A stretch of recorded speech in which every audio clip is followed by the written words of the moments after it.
¿Qué tal, chicos, chicas, amigos y amigas? Hace un tiempito que no hacía vídeo de Enneagrama, pero bienvenidos a esta nueva tier list. Es la primera vez que hago una tier list en este canal sobre Enneagramas y vamos a hablar de un tema un poquito controversial, pero que creo que a todos nos interesa, que es el narcisismo. Vamos a rankear los eneatipos de más a menos narcisista. Pero antes de todo quiero que distingamos qué es ser narcisista como, digamos, un rasgo de personalidad versus tener el trastorno de personalidad narcisista, porque son cosas diferentes, similares pero diferentes. Vamos a hablar, yo y a lo que me voy a referir va a ser a gente narcisista como adjetivo. Y para entender cuál es la diferencia, vamos a irnos a una web que he encontrado de salud en la que distingamos bastante bien. Vamos, para hablar de qué eneatipos son narcisistas, primeramente tenemos que saber qué es ser narcisista. Pues bien, esta página web dice: ser narcisista muestra una excesiva alta autoestima y una elevada imagen de sí mismos con ideas infladas y grandiosas. Este concepto de fuera de la realidad no es equiparable al de una persona que sufre psicosis. Además, tiene una característica imprescindible y es la de tener la necesidad de ser admirado y reconocido por terceras personas. También es característico el deseo de ser el centro de atención en todo momento y la constante búsqueda de ser reconocido superior para que le den un trato especial. Esto conduce, a su vez, a una gran falta de empatía hacia los demás. Tienen grave dificultad para ponerse en el lugar de otras personas e de interiorizar las necesidades del resto de personas. También sobreestiman su apariencia, sus talentos o sus logros, pero basados o fijados en las de las otras personas para poder sentir ese nivel de superioridad. Estas personas valoran más el hecho de ser admirados y que les reconozcan como seres superiores que el hecho de ser amados y aceptados. Mientras que si nos vamos allá al trastorno de personalidad narcisista, del cual no vamos a hablar hoy aquí, la diferencia es que la patología en sí lleva creencias de superioridad extremas, ¿vale? Pueden ser tan intensas que le impide a la persona el poder relacionarse de forma adecuada con los demás, debido a la falta de sensibilidad y las ansias egoístas desenfrenadas de querer ser reconocido sin importar las consecuencias. Esto causa problemas en las personas con este trastorno porque deteriora su funcionalidad diaria y el resultado es que se vuelve imposible para ellos entablar relaciones amorosas estables, sanas de forma íntima o amistosas o en las familiares. Todas se vuelven conflictivas. Y ahora bien, detrás de toda esta pantalla de verse a sí mismo como superior y con ideas de que nadie puede ser digno a su lado, se encuentra una autoestima baja y frágil. Cuando estas personas no reciben la atención que creen merecer o no se les reconoce, se sienten tristes, decaídas y decepcionadas. Esa es la diferencia básica, ¿vale?, entre el trastorno y lo que es el adjetivo de personalidad. Vamos a hablar de los eneatipos en este sentido, en el sentido del adjetivo, ¿vale? Pero cabe decir que Claudio Naranjo, en su obra Cumbre del Enneagrama, Carácter y Neurosis, sí que correlaciona a cada eneatipo con un trastorno mental, ¿vale? Y hay un eneatipo al que le asigna este trastorno de personalidad narcisista. Pero bueno, yo no me gusta mucho hacer esas correlaciones, pero sí que os la mencionaré al final, ¿vale? Dicho esto, vamos a hacer la tier list, ¿vale? Como podéis ver, he creado solo cuatro tier list, demasiado, en plan, personas que son demasiado narcisistas, que normalmente tienden a serlo, bastante, que es gente que generalmente suele serlo, pero te puedes encontrar gente de ese eneatipo que no tiene esa característica. En ocasiones, pues eso, yo creo que más repartido entre sí y no, y apenas, pues esos son los eneatipos a los que generalmente no, por la propia naturaleza del eneatipo, no les cuadra tener estos rasgos. Vamos a empezar por el 1, ya que está aquí puesto así, ¿vale? El eneatipo 1, vale. Algo que hay que recordar también, por ejemplo aquí, lo que hemos mencionado, es la elevada autoimagen. Tiene una autoimagen elevada de sí mismos. Se tienen como mucha estima, están encantados de haberse conocido. ¿Qué pasa? Que esto también está asociado de alguna manera con la posición que tienen en el símbolo del enneagrama. Esto lo he hablado varias veces y de hecho con la gente del canal de Telegram, hola, si alguien me está viendo, hablamos de esto en varias ocasiones, donde dirán, está pesada, está siempre con lo mismo. Bueno, pero es que hay gente que no está en el canal Telegram y ve mis vídeos de tanto en tanto y esto quizá no lo sabe. Lo explico mucho mejor en este vídeo de aquí, que hablo de las llamadas relaciones psicodinámicas del enneagrama, que es básicamente todas las relaciones que hay dentro del símbolo del enneagrama, ¿vale? Y básicamente sí que es aceptada teoría que los eneatipos que están más abajo están más en contacto consigo mismo, pero también están más en la oscuridad de conocerse y de reconocer sus fallos y de reconocer sus errores y de verse incluso por debajo de lo que realmente son, mientras que conforme tú vas subiendo en el símbolo del enneagrama te encuentras con gente menos propensa a reconocer sus fallos, menos propensa a reconocer sus errores, con mejor autoimagen y menos contacto con su yo interno. Entonces, teniendo esto en cuenta, el 1 está bastante arribita, por lo que ya de pleno, de base, suelen ser personas con una buena autoestima. No solo eso, sino suelen tener también elevada autoimagen, les cuesta mucho reconocer errores porque encima tienen la neurosis esa de querer ser perfectos, entonces, e íntegros.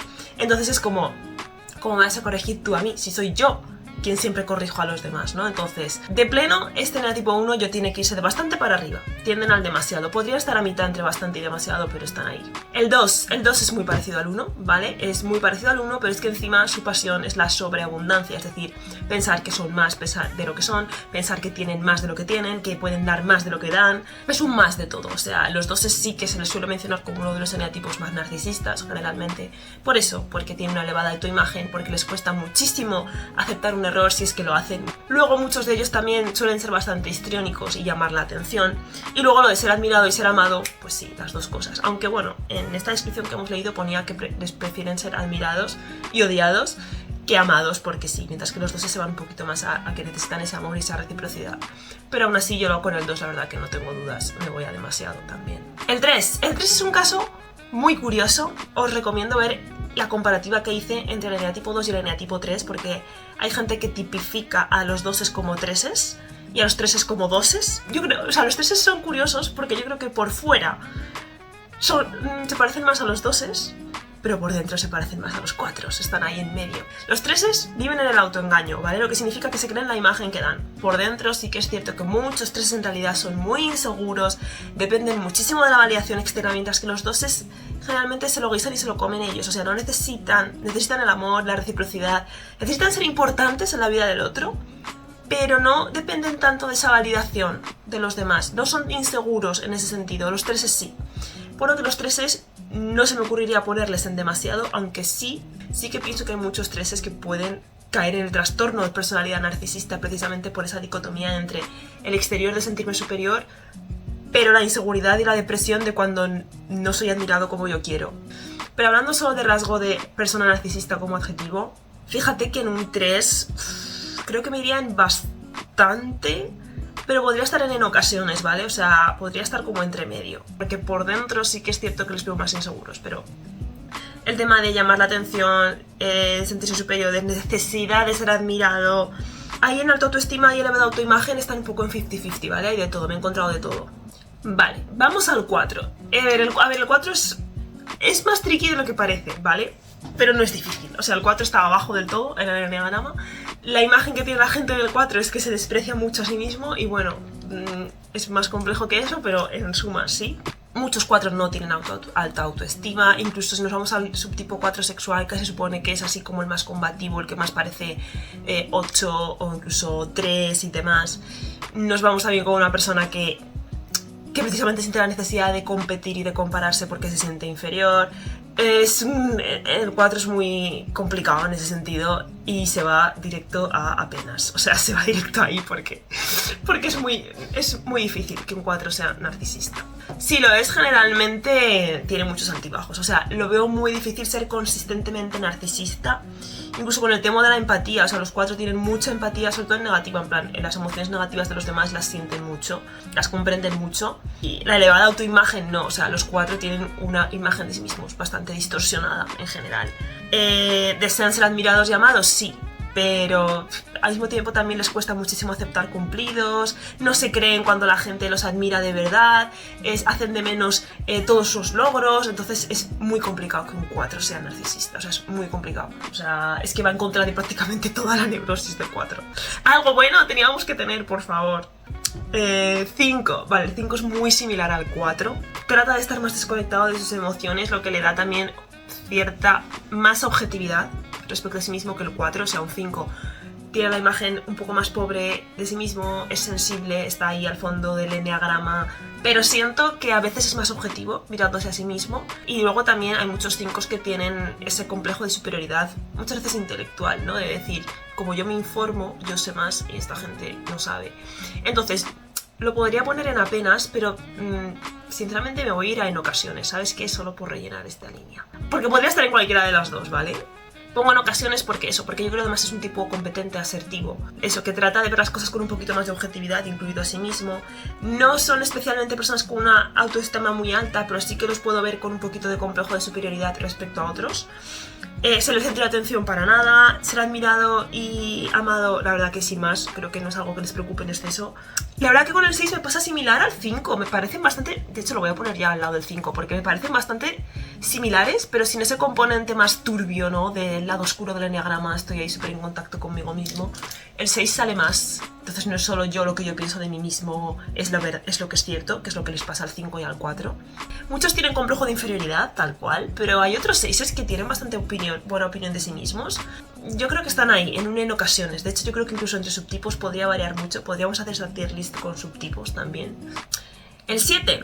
Vale, el 7 está a la misma altura del símbolo del enneagrama que el 2 y tiene muchas cosas en común por eso. Una de ellas es el narcisismo. ¡Woo! También se le menciona como uno de los eneatipos más narcisistas. Esta lista que hemos hecho la tiene toda. O sea, de hecho, yo pensaba que era un 7 y para mí lo más clave de todo a la hora de darme cuenta de que no era un 7 fue esto. Darme cuenta de que yo no tenía esta alta autoestima, esta elevada autoimagen, la superioridad, la falta de empatía, el sobreestimarse. En plan, soy feísimo, pero yo me sobreestimo como alguien súper guapo, ¿sabes? Cosas así. A mí me parece un horror. Lo siento mucho si algún 7 me está viendo, sois todos hermosos y preciosos, ¿vale? Todo lo que vosotros queráis ser lo sois, ¿vale? Entonces se van al demasiado, que Naranjo lo dice también, o sea, no lo digo yo, ¿sabes? O sea, de hecho incluso la falta de empatía la veo ahí porque, por ejemplo, el 2 por lo menos es emocional y a través de las emociones puede intentar empatizar, pero el 7 no es emocional. No solo eso, sino que no tiene conexión con ningún eneatipo emocional. Es el único eneatipo del enneagrama que si te vas a sus alas o a sus flechas, no tiene conexión con ningún eneatipo emocional. Vale, el 8 es muy curioso, ¿vale? Porque el 8 pertenece a ese plano alto del enneagrama, como el 1, el 2 y el 7. Entonces, podríamos ponerlo en demasiado también. Suelen ser gente muy arrolladora, con mucha seguridad en sí mismos, con bastante buena imagen de sí mismos, con bastante confianza en sí mismos, que no les importa ser el centro de atención, que muchas veces se estiman superiores a otros, tipo ese es imbécil pero yo no. Pero hay algo dentro de los 8, no sé si es ese buenismo escondido que se dice que tienen todos los 8, más auténtico que en los otros 3.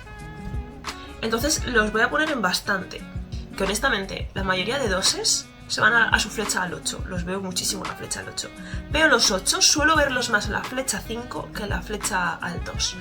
Hay algo en ellos que no los acabo de ver genuinamente narcisistas, creo que son mucho más conscientes de cómo son ellos. Creo que son más capaces de aceptar ese error y no irse por las ramas o intentar convencerte de lo contrario que el 2 y que el 7 y que el 1, porque es que el 1 no acepta no ser perfecto. El 8 acepta que es imperfecto, el 8 acepta que es amoral, el 8 acepta que es asocial. Es más fácil hacerle ver a un 8 la mierda suya, en plan de decir, mira tío, esto no, ¿sabes? Es una opinión un poco impopular, pero así lo siento, no sé por qué. El eneatipo 9 es genial. Es diferente, es maravilloso, porque está arriba del todo, pero aquí se va abajo del todo. Los 9 están en profunda desconexión consigo mismos, por eso están arriba del todo en el enneagrama. Entonces, realmente la teoría nos tendría que decir, como están tan desconectados de sí mismo, tendría que ser como un 1, como un 2, como un 8, ¿no? De decir, te digo las cosas y no las ves, es que es verdad, buah, narcisista a tope, ¿no? Pero es que son todo lo contrario, o sea, los 9 son tan curiosos, de verdad, o sea, yo creo que son, después de estudiar mucho de enneagrama y pensar que todos son difíciles, estoy 200% convencida de que el 9 es el eneatipo más difícil, ¿vale? De comprender a fondo. Entonces el 9 está arriba del todo, está tan hiper desconectado de sí mismo, pero eso al mismo tiempo de alguna manera le hace estar abajo del todo, en el sentido de alta autoestima. Me he encontrado con 9 con la autoestima por los suelos y con 9 con una autoestima buenísima, una autoestima sana, de estas que dices ni arriba ni para abajo, nunca se hacen de más, o sea, les cuesta mucho, lo de ser el centro de atención jamás, o sea, al revés, los 9 les cuesta muchísimo, casi siempre prefieren estar detrás, ¿no? De decir, no se estiman, no soy nadie tan importante, vivo feliz en mis nubes y déjame tranquilo, ¿no? Ser admirado, es que ya digo, los 9 no tienen afán de protagonismo, los 9 no tienen afán de llamar la atención, es muy difícil que un 9 sea narcisista, o sea, no puedo decir imposible porque no me gusta ser categórica, pero es muy difícil. Si tengo que reordenarlos ya del más al menos, el que menos diría el 9, luego el 4, luego el 5, luego el 6, luego el 3, porque suelen tener menos autoestima que el 8, luego el 8, luego te diría uno porque se puede razonar con ellos. Los narcisistas no razonan. Es yo. Y en todo caso te convenzo a ti. Y luego el 2 y luego el 7. Con el 7 es mental. ¿Puedes razonar? Sí. ¿Qué pasa? Que él siempre le va a dar la vuelta a la tortilla para tener la razón él, para que le creas a él, para tergiversar la conversación, etc. El 7 es el eneatipo que Claudio Naranjo asoció con el trastorno de personalidad narcisista. Cuando Freud usaba la palabra narcisista en conexión con un tipo determinado de individuo, su imagen se correspondía con los rasgos del eneatipo 7 y con la personalidad narcisista del DSM-3. El narcisismo conlleva en su comportamiento social una cualidad de calma y seguridad en sí mismo. De esta forma, el retrato corresponde decididamente a una persona del eneatipo 7. Su aire aparentemente tranquilo y satisfecho de sí mismo es considerado por algunos una señal de confiada ecuanimidad. Otros lo miran de un modo mucho menos favorable. Para ellos esas conductas reflejan inmodestia, presuntuosidad, pretenciosidad y de forma altiva, snob, engreída y arrogante de relacionarse con la gente. Sí, básicamente... A ver, en este libro, en Carácter y Neurosis, a mí me gustó muchísimo, aprendí un mogollón. Pero se mete con todos los eneatipos, ¿vale? O sea, si no estáis preparados para que se meta con vosotros, mejor no lo leáis. Lo que me parece más clave de todo, para poner al 7 por delante del 2, hemos leído que el narcisista prefiere ser admirado que amado. O sea, es como admírame, pero al 2 creo que sí que le importa ser genuinamente amado. O sea, si lo admiraran pero no lo amaran, creo que le faltaría algo. El 7, en cambio, no le da tanta importancia a eso de ser amado mientras me admires, o mientras me hagas caso, o mientras yo pueda salirme con la mía, o mientras tengas buena imagen de mí, etc. Ponedme aquí abajo vuestro ranking, pero por favor fundamentando, no me lo pongáis en base a la gente que he conocido es así, porque tiene que tener sentido lo que me pongáis. No me pongáis el 9, el que más narcisista, porque sabré que me estáis bromeando. Dicho eso, espero que os haya gustado este tier list. Oye, dadme ideas de tier list porque me gusta mucho hacerlos. Os mando un beso a todos y nos vemos la semana que viene.